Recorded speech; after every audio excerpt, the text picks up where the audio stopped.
স্বাগত Asian news আপডেটে। আপনাদের সাথে আছি আমি মুক্তা ইসলাম।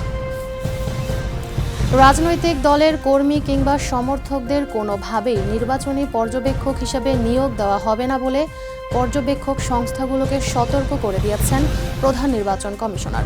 মঙ্গলবার সকালে নির্বাচন কমিশন সচিবালয়ে পর্যবেক্ষক সংস্থার প্রতিনিধিদের সাথে সংলাপের শুভেচ্ছা বক্তব্যে এসব কথা জানান তিনি।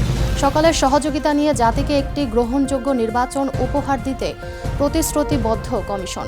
প্রবাসে যাদের এনআইডি নেই তাদের বৈধ পাসপোর্ট দিয়ে ভোটার তালিকা যুক্ত করার প্রস্তাব দিয়েছে বিএনপি।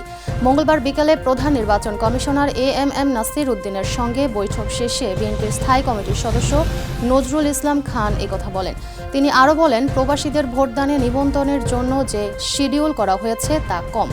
যেসব জায়গায় ভোটার বেশি সেসব জায়গায় ভোটার নিবন্ধন করার সময় বৃদ্ধি করার অনুরোধ জানানো হয়েছে বলেও জানান তিনি।